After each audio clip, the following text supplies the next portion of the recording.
And welcome to Spectrum News at 4. I am Rachel. David White coming to you live from Uyo, the capital city of Akwa Ibom State. Let's take a look at the headlines. Federal government cautions Nigerians in Sudan to avoid treacherous journeys.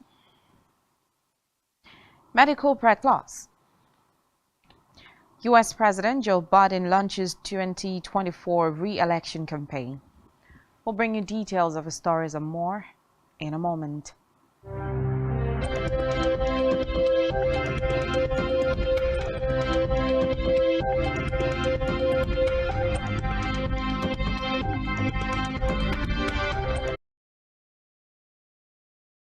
Our first report this afternoon is that the federal government has empathized with Nigerian Secretary, Ministry of Foreign Affairs, Janet Olisa, and the Permanent Secretary, Ministry of Humanitarian Affairs, Disaster Management and Social Development, Nasser Gwazo, gave the advice in a joint statement today. According to the statement, the ministers urged parents to advise their wards that while concerted efforts are being made to evacuate them, the students should endeavor to remain calm and maintain constant communication with officials of the Nigerian Embassy in Sudan for instructions and updates on the population in the country, including the Nigerian students and other members of the Nigerian community caught up in the ongoing crisis between the Sudanese army and the paramilitary rapid support forces. Meanwhile, the chairman and CEO Nigerians in Diaspora Commission, NITCOM Abike Dabiri Erewa, has encouraged Nigerian students in conflict-hit Sudan to remain in the mobilization efforts of the National Association of Nigerian Students, NANS, involving the pooling of funds to facilitate the transportation of Nigerian students in the North African country away from their campuses. The former House of Representatives member explained that the Nigerian mission has informed the students of a point of connection where the Dabiri Erewa argued that there has been tremendous progress, noting that every Nigerian student now has a point of contact for evacuation. Away from that, an invitation to all the 36 governors issued by the Director General of the Nigerian Governors Forum, Ashishana Okauru. According to the leader, the valedictory meeting, the 5th in 2023, will be physical and for previous chairman's opening speech. 17 governors are leaving the forum, having completed their terms of office, while newly elected ones would be inducted between May 14th and 17, 2023. The meeting will bring to an end the chairmanship of Aminu Tambuwal, the Sokoto State Governor, who assumed leadership of the forum following the expiration of the tenure of former chairman and ex-Ekiti State Governor. On census, the National Population Commission (NPC) has said its server is intact and ready to be deployed for the May 3rd to 5th population and housing census. This was contained in a statement signed by the committee. Said the commission server was hacked, leading to the postponement of the local government areas level training of the supervisors and enumerators for the census. Yahaya in a statement said the information was false, adding that Megida would face disciplinary action for such misinformation. Its use of its official jackets to mislead and create false impressions. A trending video skit on social media showed some persons wearing red jackets similar to the ones used by NDLEA persons. NDLEA spokesman Femi Babafemi said in a statement today that the video is an old skit that the agency disclaimed about 1 year ago. The agency in May 2022 stated that it had established, following a series of public inquiries, that the video with screenshots pictures attached to the statement is a skit produced by one Matthew C. Eze, who lives in the Lekki area of Lagos State. A year after the video returned to social. In education, the National Youth Service Corps has announced that the 2023 Batch A Stream 2 equipping and training the eligible participants of a one-year mandatory service. It added that the orientation course for Lagos and Federal Capital Territory will commence on May 3rd, stressing that some prospective Corps members deployed to Lagos will have the orientation course in Ogun and Osun camps. The scheme urged all prospective Corps members to visit the NYSC. The Joint Admissions and Matriculation Board has commenced the 2023 Unified Tertiary Matriculation Examination nationwide. Data obtained from the examination body revealed that close to 1.6 million candidates across over 700 centers are expected to take the examination, which will come to an end on May 12, 2023, so as to give room for the registration for the direct entry examination. Newsmen observed that to commence on Saturday, April 29, 2023. However, the board, in an earlier statement by its spokesperson Fabian Benjamin, explained that the change in the date of the UTME was to accommodate some other major and critical national assignments. Back here, medical practitioners in Uyo, Akwa Ibom State Capital, have called on residents and citizens of Nigeria to protect themselves against malaria by applying insect repellent to expose today, aimed at raising awareness on the mosquito-borne disease and examine efforts towards their prevention, elimination and control of malaria. Speaking with Spectrum Television on this year, available tools and strategies to reach those who are in need at the Western Pacific. The medical expert said malaria is spread when an infected Anopheles mosquito bites an individual, while identifying the symptoms of malaria to include fever, headache, fatigue, diarrhea, among others. They advise residents to avoid stagnant water that breeds mosquitoes around their environment. When we talk of malaria, it's caused by a parasite called Plasmodium. And where can you find the Plasmodium? The Plasmodium could only be found or harbored by a female Anopheles mosquito. So that's the genesis of malaria. There are many. Common symptoms could involve fatigue. Some could feel nauseated. Some could have headache. Some could have abdominal pains. And so when we talk about symptoms, when people have a particular ailment or disease, all the symptoms may not play at the same time, but some could play. But those are the commonest symptoms of the malaria parasite. Where do you find these mosquitoes? You find them where there are white bushes. You find them where there are stagnant water. You find them where where do you even find stagnant water? Like in gutters and other places around you. Then how else do you even prevent? Let's assume where you are living or where you are staying, you don't have control over the. Now, after previous bids to pause the conflict quickly disintegrated, Blinken said in a statement 2 hours before the truce was to go into effect that the Sudanese Armed Forces (SAF) and the Rapid Support Forces (RSF) have agreed to implement a nationwide ceasefire. According to Blinken, the United States was also working with partners to set up a committee that would negotiate a permanent ceasefire in Sudan, where the conflict between rival generals descended into violence 10 days ago. Some officials have said that the country has evacuated 45 nationals and their spouses from Sudan and temporarily closed its embassy.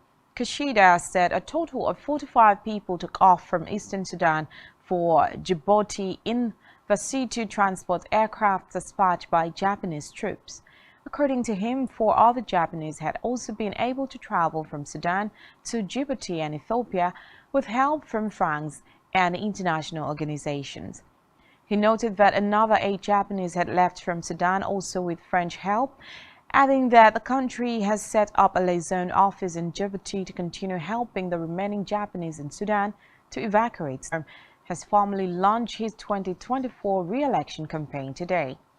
According to him, it was a pivotal moment with freedoms and rights under threat, Biden, age 80, is reportedly the oldest president in U.S. history and would be 86 after a second full term in 2029. Recall that he faced off against Donald Trump in 2020, defeating the Republican after promising to restore the soul of the United States. Meanwhile, Trump has already launched his bid for the presidency, raising the prospect of a rematch between the pair on 5th November 2024. Both are considered favorites to win their nominations. Reports say Vice President Kamala Harris, age 58, will once again be his running mate, and Julie Rodriguez, a senior White House advisor, will serve as campaign manager. Still on the foreign scene after announcing a crackdown on breaches. Meanwhile, police in Tehran have referred the case against Katayan Rahi and Pantier Baham to Iran's judiciary, accusing them of the crime of removing the hijab in public and posting photos on the internet. If persecuted, the pair could face fines or prison terms. Meanwhile, the death toll from a series of explosions caused by a fire in a munitions cache in a Pakistan police station has risen to the western region of Khyber, which neighbors Afghanistan. Meanwhile, eyewitnesses claim that a thick cloud of dust and smoke engulfed the entire area, making it difficult to breathe. Still to come in the news. Controversial penalty gives Luton Town win over Middlesbrough in England Championship. Do stay with us.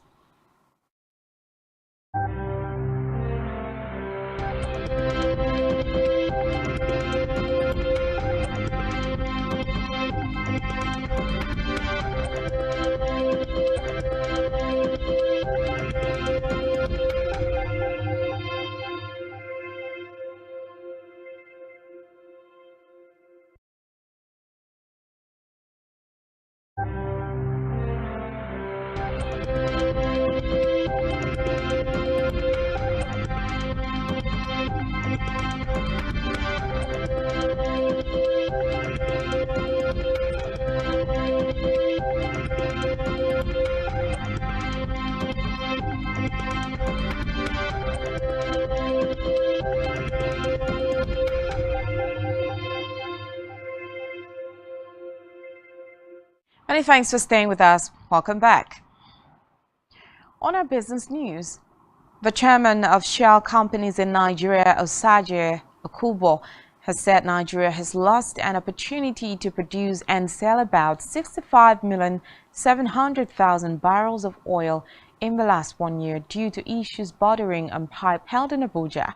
The 180,000 barrels per day Trans-Niger pipeline had remained shut for more than 1 year, from March 2022 to March 2023, noting that the loss translates to about 2.3 trillion naira in oil revenue if the prevailing exchange rate and average oil price are used. He added that the oil loss was still in business. The Chief Executive Officer, Nigerian National Petroleum Company Limited, NNPC, Mele Kyari, has said that so far it has spent $1.1 billion on the construction of the $2.8 billion Ajaokuta-Kaduna-Kano gas pipeline project. Kyari, who spoke during the inspection of the facility in Kogi State, said that the pipeline would be energized by the third quarter of this year. He noted that NNPC Limited Bajo had said the $2.8 billion natural gas pipeline project was 43% completed.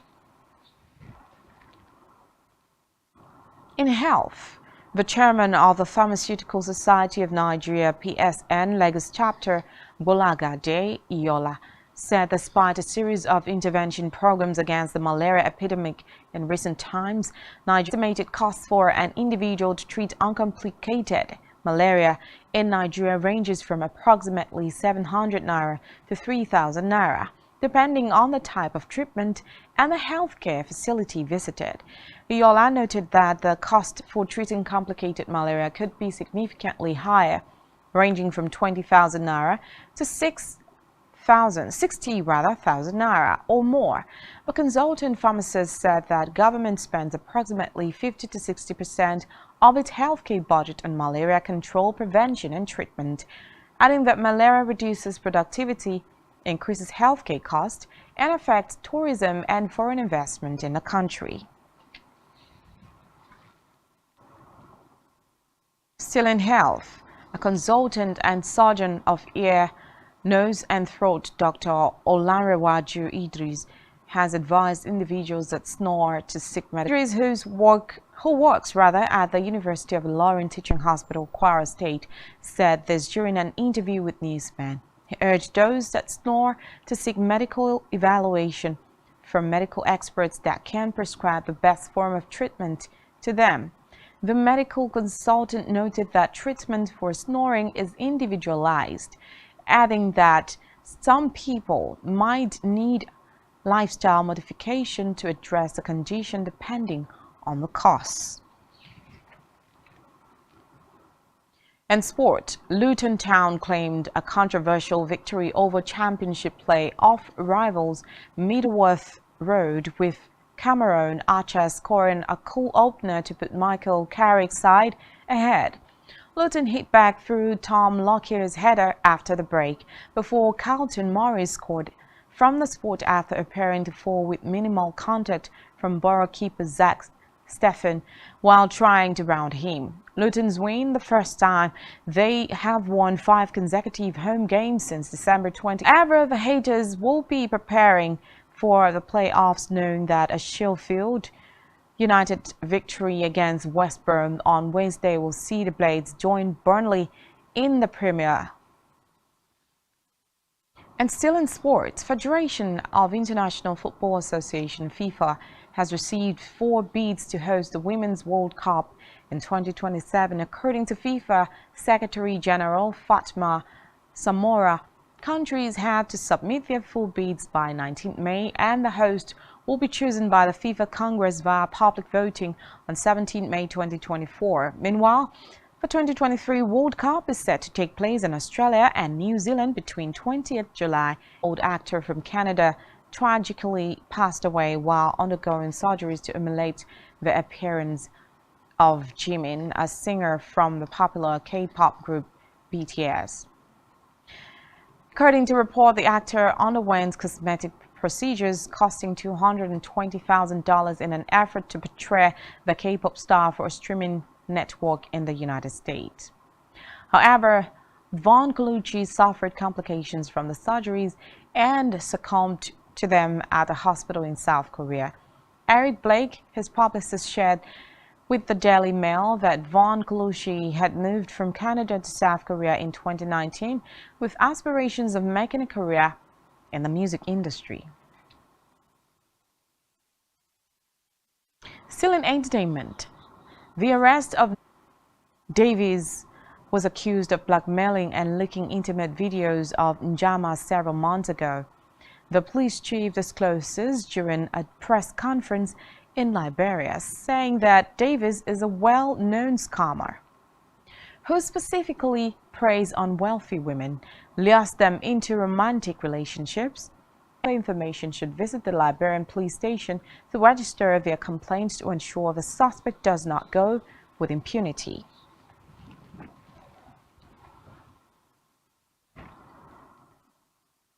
And that's all we have been watching Spectrum News at 4.